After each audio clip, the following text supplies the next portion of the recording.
दुनिया भर की ताजा तरीन खबरों के साथ आपके सामने मौजूद, जहां पर चलेंगे सबसे पहले सबसे बड़ी अपडेट आपको बताएंगे ईरान और अमेरिका को चल रहे जद्दोजहद को लेकर क्या नई बड़ी अपडेट सामने आई है और तुर्की की ओर से क्या बयान दिया गया है। क्या तुर्की सपोर्ट कर रहा है या फिर मुखालफत करने के लिए मैदान में उतरा है। डिटेल में सारी मालूमात आप तक पहुंचाएंगे। इसी के साथ में चलेंगे एक और बड़ी अपडेट की तरफ, जहां यूएस नेवी की जंगी जहाज अब ईरान के दक्षिण में देखने को मिला है। दोस्तों डिटेल में जानकारी इससे जुड़ी हुई आप तक पहुंचाएंगे। इसी के साथ में ईरान के दुश्मनों को लगने लगा है कि ईरान पर कोई अटैक नहीं कर पाएगा, अमेरिका में नहीं है हिम्मत। बताएंगे कैसे ईरान की मुखालफत करने वाले लोगों का हौसला टूटता जा रहा है। इसी के साथ में चलेंगे एक और बड़ी अपडेट की तरफ, जिसमें ईरान के हर कोने में छापेमारी लगातार जारी है और एक के बाद एक कई तरीके के हथियार बरामद किए जा रहे हैं। एक एक करके चलेंगे आज की सारी बड़ी अपडेट की तरफ। लेकिन उससे पहले अगर आप भी मानते हैं कि ईरान के अंदर खामिनी की सरकार को गिरा पाना अमेरिका और ट्रंप के लिए सपना बना था और बना रहेगा और उसे कोई नहीं बदल सकता, यानी ट्रंप का ये बचपन वाला बच्चों वाला सपना ही रहेगा, तो इस वीडियो को लाइक करके लाल बटन दबाकर चैनल को सब्सक्राइब करके बेल आइकन दबाकर कमेंट बॉक्स में अपनी राय जरूर लिखकर बताएगा और ज्यादा से ज्यादा वीडियो को शेयर कीजिएगा ताकि पूरी अपडेट आप लोगों तक लगातार आगे भी इसी तरीके से पहुंचती रहे। चलते हैं सबसे पहले सबसे बड़ी ब्रेकिंग न्यूज अपडेट की तरफ, जिसमें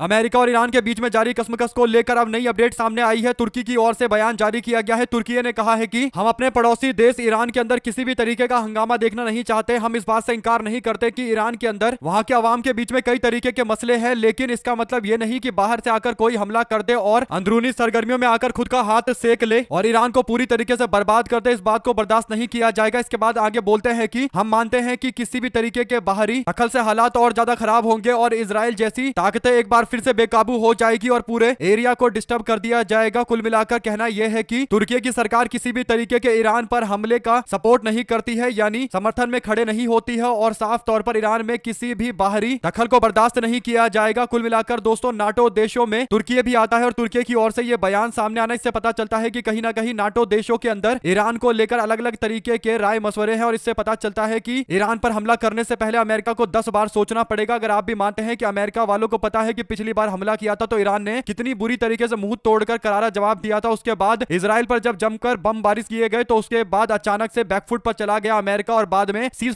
फायर करने लगा। अगर एक बार फिर से ऐसी हरकतें की गई, हिमाकत की गई, तो फिर जवाब देने के लिए ईरान तैयार है, क्योंकि ईरान बदला नहीं है, वो सेम देश है। जवाब देने के लिए पूरी ताकत है उसके पास और ईरान ने धमकी देते हुए साफ तौर पर कह भी दिया है कि अगर हमारे सब्र का इम्तिहान लिया जाएगा तो फिर उसका जवाब भी उसी तरीके से दिया जाएगा। अगर आप भी मानते हैं कि ईरान झुकने वाले देशों में से नहीं है बल्कि सामने से मुकाबला करने वाले देशों में से एक है, तो अपनी राय जरूर लिखकर बताएगा और ज्यादा से ज्यादा वीडियो को शेयर कीजिएगा ताकि पूरी अपडेट आप लोगों तक लगातार इससे जुड़ी आगे भी पहुंचती रहे। इसी के साथ में एक और बड़ी खबर आ रही है कि बार बार अमेरिका के द्वारा गीदड़ भभकियां दी जा रही है। अमेरिका के राष्ट्रपति ट्रंप अपनी फौज के बड़े बड़े आला अधिकारियों को बुलाकर पूछ रहे हैं कि क्या हम ईरान पर हमला कर सकते हैं। आला अधिकारियों ने कह दिया कि हमला तो कर देंगे, लेकिन ये पता नहीं है कि ईरान फिर हम पर कितना बड़ा अटैक करेगा। अगर ईरान ने पूरी ताकत का इस्तेमाल करके अटैक कर दिया तो हमारे लिए माहौल खराब हो जाएगा, हमारी रिस्पेक्ट भी खत्म हो जाएगी और दुनिया में सबके सामने अमेरिका एक्सपोज हो जाएगा और उसका जो हुआ है वो पूरी तरीके से खत्म हो जाएगा। और अपने हुआ को बचाने के लिए अमेरिका कभी भी खुद तो डायरेक्ट हमला करेगा नहीं, इजराइल को ही आगे करके हमला करवाने की कोशिश करेगा। लेकिन एक खबर सामने आई है कि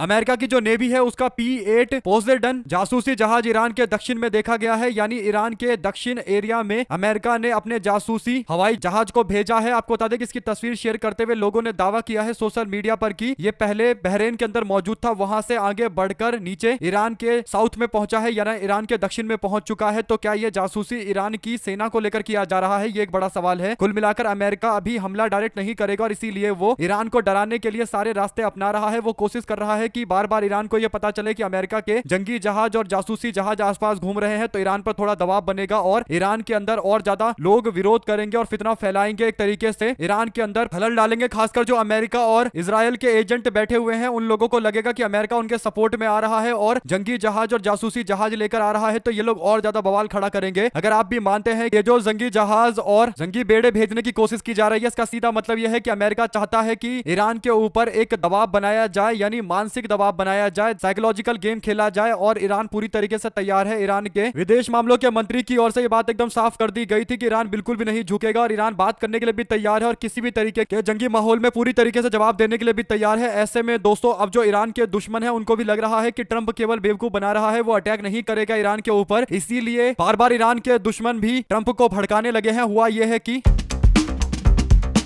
1969 के अंदर ईरान की क्रांति के बाद शाही परिवार को पूरी तरीके से ईरान से धक्के मारकर बाहर निकाल दिया गया था और ईरान के शाही परिवार के आखिरी राजा मोहम्मद रेजा पहलवी के बड़े बेटे जो ईरान की सरकार की गद्दी को अपनी वसीयत समझते हैं, वो ईरान के मामले पर अब ट्रंप को बार बार बोल रहे हैं कि ट्रंप को हमला कर देना चाहिए और बार बार उकसाने की कोशिश की जा रही है। रेजा पहलवी ट्रंप को बोलते हैं कि ईरान के साथ में किसी भी तरीके की बातचीत मत करो, यानी नेगोशिएशन मत करो, कोई भी तोलमोल मत करो, कोई भी डील मत करो, ईरान के ऊपर हमला कर दो, ईरान की सरकार को गिरा दो और खामेनी जी को सरकार से हटाकर नई सरकार बनाने की पहल की जाए। रेजा दावा करता है कि ईरान की अभी की सरकार यानी खामेनी की सरकार एक टांग पर खड़ी है, एक टांग तो उसकी कमजोर हो चुकी है और उसे जल्दी गिराया जा सकता है। अमेरिका अगर चाहेगा तो आराम से ईरान की सरकार को गिराया जा सकता है, नई सरकार बनाई जा सकती है। मौके का फायदा ट्रंप को उठाना चाहिए। रेजा का यह बयान इसलिए आ रहा है क्योंकि रेजा को लगता है कि वो अमेरिका का समर्थन लेकर ईरान की गद्दी पर बैठ जाएगा, लेकिन रेजा इस गलतफहमी में है कि उसे ईरान की जनता बिल्कुल भी एक्सेप्ट करेगी, यानी बिल्कुल भी मंजूरी देगी उसे एक राजा के तौर पर। रेजा के पिता को मारकर भगाया था वहां की जनता ने। दोस्तों ऐसे में अगर आप भी मानते हैं कि ट्रंप पूरी तरीके से दबाव में है, ट्रंप बच्चे की तरह सोच रहा है कि ईरान के ऊपर हमला कर देंगे, लेकिन ट्रंप की फौज इस बात को मानने को तैयार नहीं है कि ईरान पर हमला करके कुछ मिलेगा, उल्टा ईरान और ज्यादा नुकसान पहुंचा देगा। तो ट्रंप की फौज हिम्मत जुटा नहीं पा रही और इसीलिए ट्रंप के पास कोई और ऑप्शन नहीं है। ट्रंप को जैसे तैसे ईरान से बातचीत करनी ही पड़ेगी और रास्ता ढूंढना पड़ेगा। हो सकता है कि एक बार फिर से ईरान के कई अधिकारियों की मुलाकात, अफसरों की मुलाकात अमेरिका के अफसरों के साथ में हो और आखिरकार एक बार फिर से नई डील साइन कर ली जाए। लेकिन प्रिंस रेजा पहलवी को लग रहा है कि अभी उसके पास मौका है कि वो वापस से ईरान के अंदर सरकार में आ जाए। आप लोग इस पर क्या राय देना चाहते हैं लिखकर जरूर बताएगा। दोस्तों चलते हैं एक और बड़ी अपडेट की तरफ, जिसमें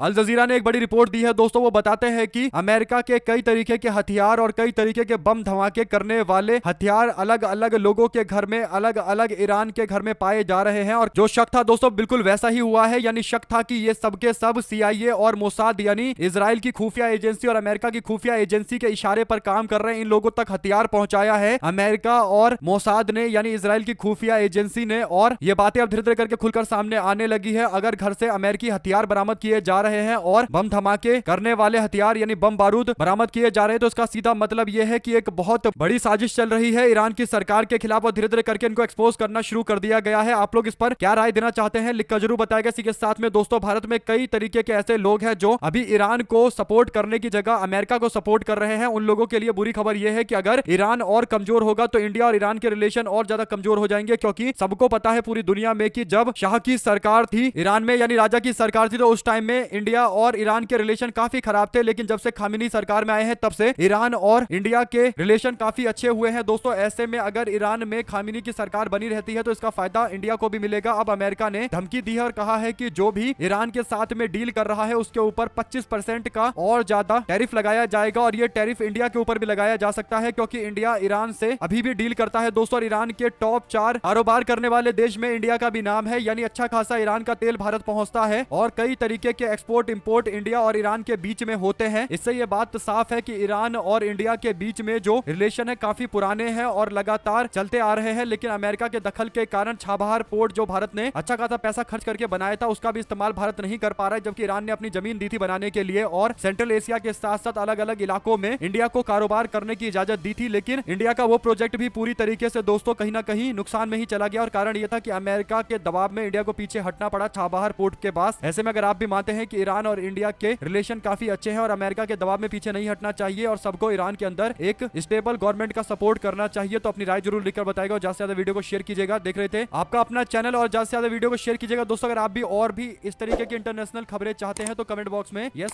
ऐसा लिख दीजिएगा और कमेंट बॉक्स में अपनी राय जरूर लिखिएगा। बहुत बहुत शुक्रिया था सभी दोस्तों का जुड़े रहने के लिए।